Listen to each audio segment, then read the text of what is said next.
Hi guys, and welcome back. Right, so as you can see, I've made a bit of an exploded diagram of how it's going to fit together. So I made this sub-assembly of the Venturi nozzle here, and I've used that part I was going to use, started to use before. I've used a bit of a plastic card tubing, just split in half to give it more surface area to stick against this part here, and might add a bit more detail to the inside of that, just by using some plastic card rod to extend those little studs, if you like, these little rivety bits, just to extend that there, get more detail. And then I'll be using some strips of plastic card to build this up here, give us more surface area to be able to stick it into that area there. Now what I wanted to do was to have some tubing to extend the engine, give it more shape, going across the jet bike to connect against this part of the jet engine here. So I'll be using the tubes. I think, as I said before, thicker tube, small tube, maybe not that tube, maybe too small. And then again, then thicken up at the other end with a smaller tube, bigger tube. So just to connect the first part of it, I needed something to fill in this little gap just created here. So I thought I'd use a bit of offcut of the engine itself, so that will fit in here. I'll just glue it in lower and sand it down. And then I've been using a heat gun to create my own bit of a curvy half tube. It's a bit of trial and error, so trying to get this to bend correctly, and I'll just sand it down into shape anyway. So what I've done is just cut it off. As you can see, I've made little marks in pencil where I'm going to cut. So I go from there to the grey plastic to the tube, which will be a bit smaller, and then this tube, probably just use that size tube, and then and the next part of this, and connect this up to the front. So we'll do that next and come back in a second. Right guys, welcome back. Right, after a lot of twisting and bending and turning with a pair of pliers, I've managed to form it into more of a circle than what you saw just a second ago. It's not perfect, but it's only going to fill that little gap. You know, I'll cut that in half, so I've got two parts, one for each end of the jet bike. So the next part will be cutting it in half and sand down these bits so it's flat, and then we'll get on to using it on the jet bike. That's quite close now to this. Actually, it fits on there quite well. So going from that to this should work. I'm not sure if I should use another thin piece here to wrap around. I might consider doing that, but I'll just see how it goes. Right, so come back in a second and see what I get up to next with putting these parts together. Right. Alright, I've bent a little bit of plastic again. I thought instead of doing the slats thing going over the top, I'll just use a strip like this. I have to cut this down a bit, it's not going to fit in there right now, but that sort of, it's a bit dark here, just a quick thing, to fit over there. But what I want to just show you is, when you bend plastic, you'll end up with this sort of a dip. If you can see the profile of it there, this here, sort of pointy edges, if you like. What you need to do is sand that down, and you'll be right to go again. It'll be all smoothed out. Alright, little tip here, when you're sanding down something like this with that kind of shape there, you want to get it flat, drag it across your sandpaper and watch. As you can see there, it's got two little lines going across there. When that comes down to a single flat load of sanding, what's the name, plastic or whatever, then you know you've got it down flat. Alright, we'll camera that and see how it goes on.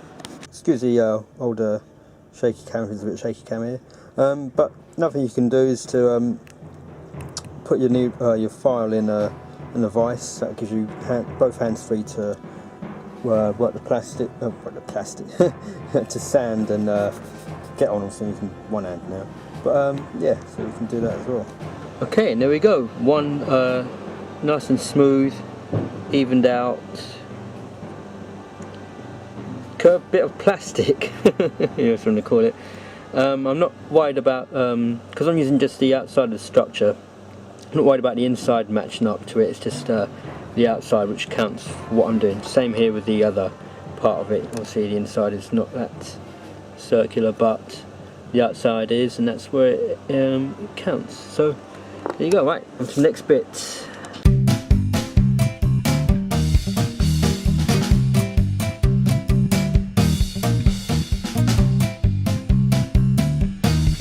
Hi guys, welcome back. Okay, so as you can see, things have gone slightly different.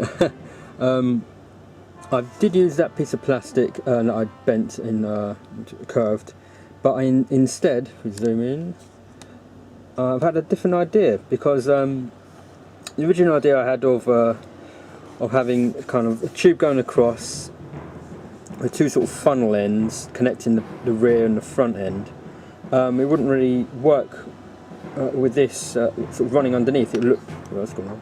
It would look weird. So I had a look around at some other engines, and I thought to myself, well, hang on a sec, you know, look at aeroplanes. They've got jet engines stuck on the wings, so it doesn't have to run the full length of the body there, or hang underneath. So what I decided instead to do was to turn the engine, make it look like, rather, that it's fitting inside the jet bike there, so it recedes into the body of the machine. And as you can see, I've got a completely different end to what I was going to be using, which is from I think some what do you call it? Oh, the Storm Toaster. What do you call it? The Storm Raven. And it fits the profile better of this. It's a smaller, what do you call it, fan, and also it's a whole fan. Because what I didn't quite like as well was sorry, I might have been out of shot there. And was although this was covering it, when you look underneath, it was half a circle beforehand, and I prefer it to be a whole circle. And you gotta come full circle. You can't just turn it off.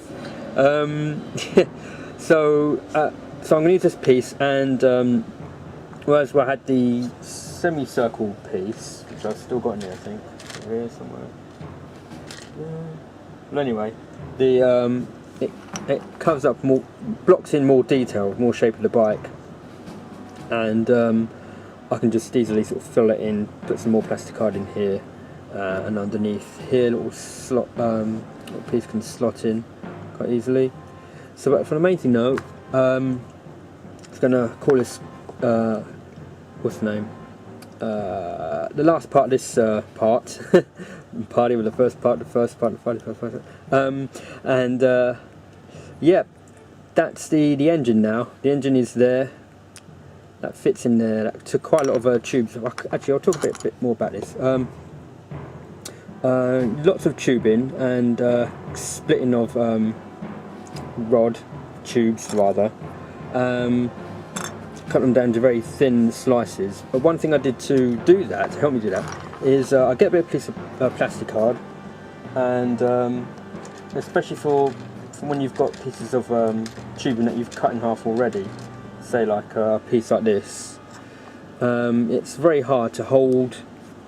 Let's get that in the shot there. Very hard to hold with your fingers and have your big old saw there trying to slice your fingers off nearly.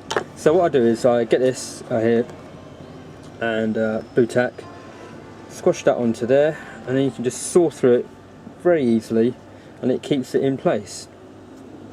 There you go, it's a little tip there, just a little tip there. I might do this again in a separate tips video, but anyway, that helped me get very thin slices and make it more for a progression of smaller tubes. And I've also chamfered the edges somewhat, slightly on here and there, just to give it more of a an engine, more of a turbine look to it, if you like. So I did a bit more grinding on here as well to make this fit. So lots of bits of tube, so that now fits in there from my little bit of tape for a guide.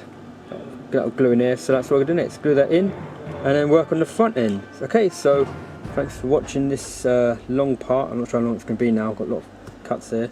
And we'll be back to do the front end. Thanks for watching, guys. Cheers! Engine done.